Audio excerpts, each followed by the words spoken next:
आज हम लोग चर्चा करेंगे एक चैप्टर है आप लोगों में, ये कंपटीशन बेस पे है और बीकॉम थर्ड ईयर में भी है, तो हम लोग कंपटीशन बेस पे थोड़ा सा ध्यान देंगे। तो CFS means cash flow statement. Hindi में इसको हम बोलते हैं रोकड़ प्रवाह विवरण। कैश फ्लो स्टेटमेंट, रोकड़ प्रवाह विवरण। आज इस वीडियो को हम केवल परिचय के रूप में बनाएंगे, इसके बाद इस पे बड़ा सा वीडियो बना के कंप्लीट करेंगे इसको। क्या है रोकड़ प्रवाह विवरण, कैश फ्लो स्टेटमेंट? ध्यान से समझेंगे आप लोग।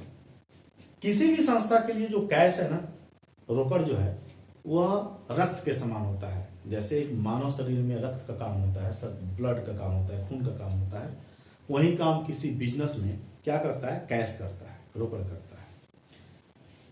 तो रोकड़ प्रवाह विवरण, कैश फ्लो स्टेटमेंट, मतलब इसमें हम लोग पढ़ेंगे कैश इनफ्लो, कैश आउटफ्लो।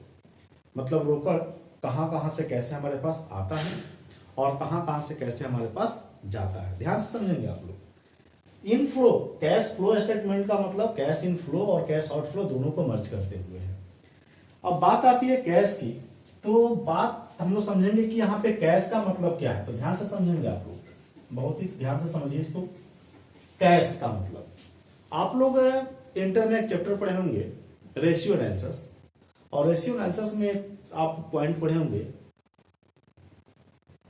तरल संपत्ति, तरल संपत्ति। लेकिन एक और पॉइंट उसमें आप पढ़े होंगे पूर्णतया तरल संपत्ति, मतलब absolute liquid ratio, absolute liquid assets, sorry absolute liquid assets. तो कैश फ्लो स्टेटमेंट जो हम लोग चैप्टर पढ़ने वाले हैं, यहां कैश का मतलब केवल कैश से नहीं है। कैश का मतलब केवल कैश से नहीं है। एब्सोल्यूट लिक्विड एसेट्स यानी cash equal to, cash equal to तो absolute liquid assets, absolute liquid assets. तो एब्सोल्यूट लिक्विड एसेट्स में आपको क्या क्या बताया गया था? Cash plus bank plus government securities, government securities जिसको हम मार्केटेबल सिक्योरिटीज के नाम से भी जानते हैं, short term government securities, cash bank और शॉर्ट टर्म गवर्नमेंट सिक्योरिटी। तो यहाँ कैश का मतलब कैश से भी है, बैंक से भी है और गवर्नमेंट सिक्योरिटी से भी है। ध्यान से समझेंगे आप लोग। कैश फ्लो स्टेटमेंट में तो cash is equal to absolute liquid asset. Absolute liquid assets का क्या मतलब था? कैश, बैंक और government securities, short term government securities, तीन को मिले होते हैं। अब कैश फ्लो स्टेटमेंट हम लोग पढ़ देंगे, क्या ध्यान से समझेंगे। सपोज कीजिए कि आपके पास ओपन में ओपनिंग कैश का जो बैलेंस है, ओपनिंग बैलेंस आपका कैश के जो है 20,000 है, और वर्ष के अंत में आपका जो क्लोजिंग बैलेंस है, जो भी क्लोजिंग बैलेंस है वो है 12,000। मतलब वर्ष के प्रारंभ में आपके पास 20,000 कैश था और वर्ष के अंत में आपके पास कितने हजार कैश है? 12,000 कैश है। टोटल जो कैश की कमी आई है वो कितने की कमी आई है? 8,000 की। आपके पास शुरू में कितने थे? 20,000, अब कितने बचे हैं? 12,000। तो आपके पास कमी कितना हुआ? 8,000। या आपके पास ओपन में 12,000 थे, क्लोजिंग में 20,000 है, तो आपके पास प्लस कितना हुआ? 8,000।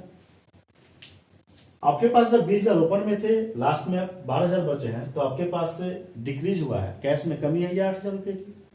और अगर ओपन में आपके पास 12,000 है, लास्ट में आपके पास 20,000 है, तो कैश में इंक्रीज हुआ कितने का? 8,000 का।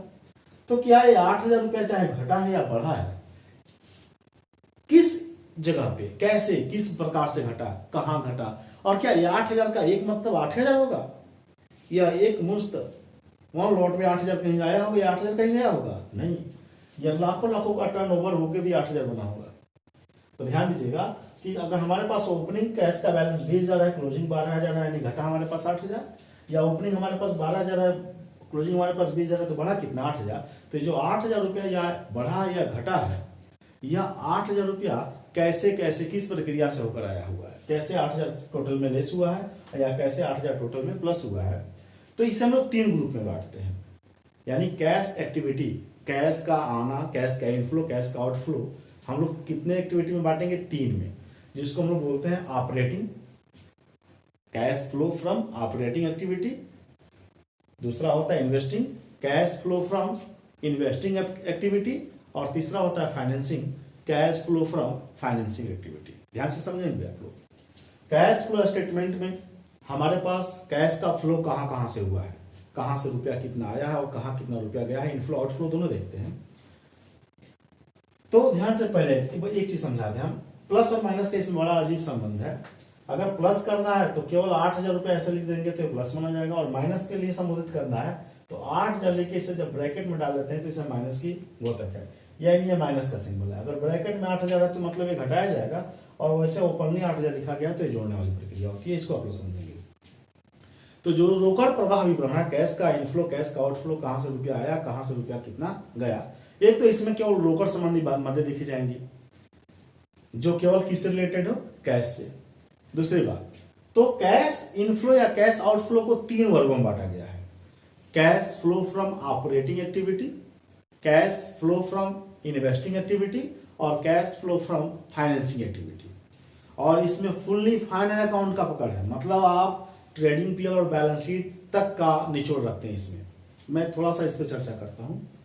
Cash flow from operating, cash flow from investing, और कैश फ्लो फ्रॉम फाइनेंसिंग। तो फाइनेंसिंग एक्टिविटी में कहां से कितना रुपया आया और कहां से कितना रुपया गया वो अलग लिखेंगे फाइनेंसिंग में। इन्वेस्टिंग में कहां से कितना रुपया आया कहां कितना रुपया गया उसको अलग, और ऑपरेटिंग में कहां से कितना रुपया और कहां कितना रुपया गया वो अलग। अब हमको यह जानना है कि किन्हें हम फाइनेंस में रखेंगे, किन्हें हम इन्वेस्टिंग में रखेंगे, और किन्हें हम ऑपरेटिंग में रखेंगे। ध्यान से सुनिएगा।